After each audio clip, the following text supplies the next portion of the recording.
नमस्कार। मेरे इस YouTube चैनल पर एक बार आप लोगों का पुनः स्वागत है।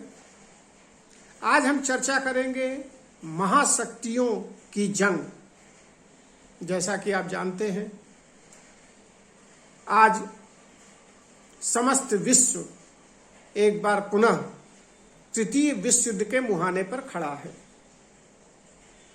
रूस ने यूक्रेन पर हमला कर दिया है और ऐसी स्थिति में इसका क्या परिणाम अंतर्राष्ट्रीय राजनीति पर होगा, इस पे हम लोग आज थोड़ी चर्चा कर सकते हैं। आज वही स्थिति है जो 60 के दशक में क्यूबा संकट के दौरान हमें दिखाई देती है, जब क्यूबा में रूस ने अपना नौसैनिक अड्डा बनाने की बात कही और अमेरिका ने इस नौसैनिक अड्डे का विरोध किया और क्यूबा की नाकेबंदी कर दी। उस दौरान स्थिति इतनी बिगड़ गई थी कि लगता था कि कहीं शीत युद्ध की राजनीति पूर्ण युद्ध में न बदल जाए। लेकिन उस समय तत्कालीन सोवियत संघ का नेतृत्व ने दूरदर्शिता दिखाते हुए क्यूबा से नौसैनिक अड्डे को वापस ले लिया और जो तृतीय विश्व युद्ध का एक संकट विश्व में दिखाई दे रहा था वो समाप्त हो गया। ठीक आज यही स्थिति हम यूक्रेन के संदर्भ में भी देखते हैं। इसको हम ऐसे देख सकते हैं कि जिस तरह से अमेरिका के नजदीक क्यूबा में सोवियत संघ ने जब अपना नौसैनिक अड्डा बनाने की बात कही तो अमेरिका ने इसका विरोध किया। वही स्थिति आज रूस से सटे हुए यूक्रेन की है। रूस ये चाहता है कि यूक्रेन नाटो में शामिल न हो, जो कि अमेरिका और उसके मित्र देशों का संगठन है।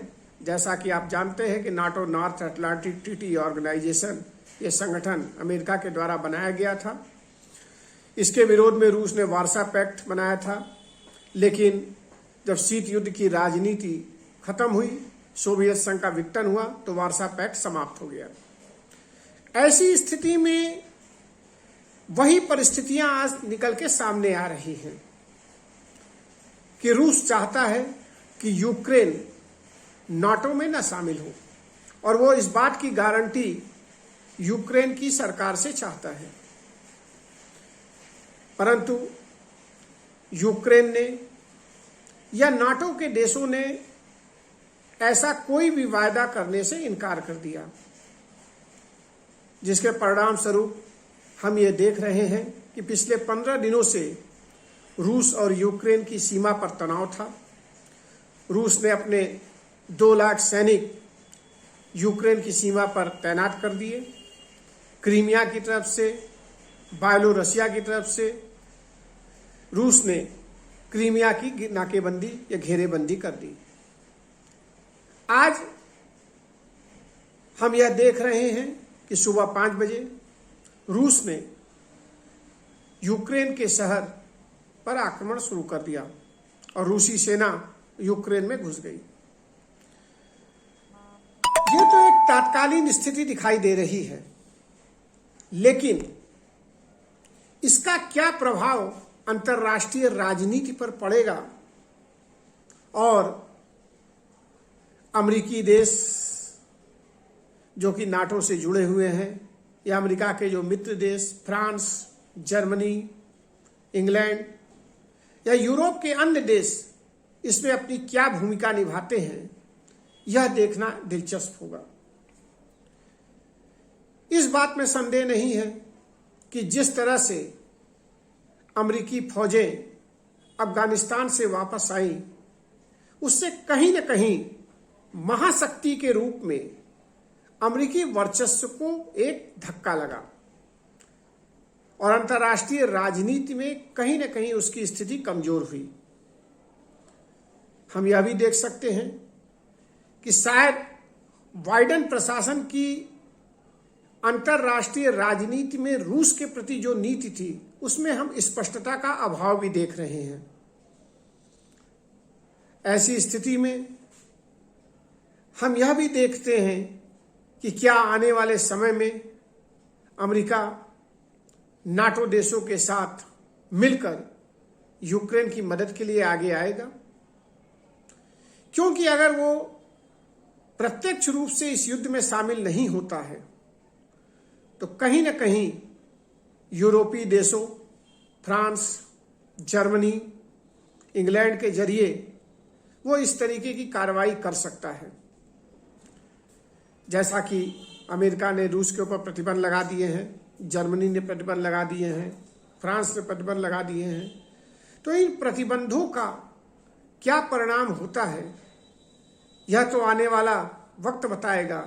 लेकिन जो तात्कालीन स्थिति दिखाई दे रही है वो यह है कि रूस इस समय अंतरराष्ट्रीय राजनीति के एक ध्रुवीय मॉडल को बदलने की ओर अग्रसर है। कहीं न कहीं वह अमेरिका के वर्चस्व को खुली चुनौती दे रहा है। दूसरे विश्व युद्ध के बाद यह पहला अवसर है जब महाशक्तियां आपस में टकराने की ओर अग्रसर हैं। अब ऐसी स्थिति में हम भारत की क्या भूमिका हो इस पर भी कुछ विचार कर सकते हैं। जहां तक भारत की बात है तो भारत के सामने वही स्थिति है जो 1947 में आजाद होने के समय थी। उस समय भी विश्व दो शक्ति गुटों में बटा हुआ था। एक तरफ सोवियत संघ, दूसरी तरफ संयुक्त राज्य अमेरिका। भारत के सामने उस समय भी दुविधा की स्थिति थी कि वह किसके साथ जाए। परिणाम स्वरूप भारत ने गुट निरपेक्षता की नीति को अपनाने का काम किया और आज भी भारत की विदेश नीति में गुट निरपेक्षता की एक बहुत बड़ी भूमिका है। लेकिन परिस्थितियां 1947 वाली नहीं है। रूस हमारा वर्षों पुराना विश्वसनीय मित्र रहा है और 21वीं शताब्दी में हमारे अमेरिका के साथ संबंध बेहतर हुए हैं। ऐसी स्थिति में भारत सरकार के सामने यह एक बहुत बड़ी चुनौती है कि वह इसमें किसका साथ दे। अभी संयुक्त राष्ट्र महासभा में भारत ने रूस की आलोचना करने से इनकार कर दिया। एक तरह से उसने अपने को इस मुद्दे पे भी तटस्थ कर लिया। लेकिन बदलती हुई अंतर्राष्ट्रीय राजनीति में भारत को अब यह स्पष्ट करना होगा कि वह गुट निरपेक्षता की नीति अपनाने के बजाय एक स्पष्ट नीति बनाए कि वह किस के साथ खड़ा है, क्योंकि यह भारत के लिए भी जरूरी है, महत्वपूर्ण है। जहां तक अन्य देशों की बात है, पाकिस्तान की, जैसा कि हमने देखा कि इस संकट के समय पाकिस्तान के प्रधानमंत्री इमरान खान रूस गए हुए हैं। कुछ लोग इसकी तारीफ कर रहे हैं कि वो रूस को अपने पक्ष में करने के लिए गए हैं। यहां तक कि आलोचक कह रहे हैं कि यह उचित समय नहीं था रूस की यात्रा करने का, क्योंकि यह कूटनीतिक दृष्टि से उचित नहीं है कि जब दो देशों के बीच विवाद हो तो आप ऐसे समय में किसी एक देश की यात्रा करने जाएं, और वो भी एक राष्ट्राध्यक्ष के रूप में। जहां तक हम चीन की भूमिका की ओर देखते हैं तो इसमें कोई संदेह नहीं है कि चीन इस मुद्दे पर रूस के साथ खड़ा है और इसके पीछे चीन के अपने स्वार्थ भी हैं, क्योंकि चीन ताइवान को भी उसी रूप में देखता है जिस तरह से रूस यूक्रेन को देख रहा है।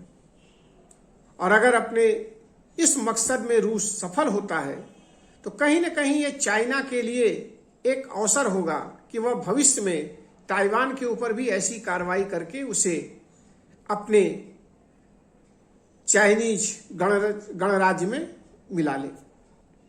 जहां तक हम अन्य यूरोपीय देशों की बात करें तो हम यह भी देख रहे हैं कि जर्मनी, फ्रांस, इंग्लैंड मूल रूप से रूस के विरोध में दिखाई दे रहे हैं और यूक्रेन के साथ। लेकिन इस युद्ध का क्या परिणाम होता है, यह युद्ध कहाँ रुकता है, क्या एक स्वतंत्र देश के रूप में यूक्रेन रहता है या रूस इस पर अपना आधिपत्य जमाता है, यह भी आने वाले समय में देखना दिलचस्प होगा। धन्यवाद।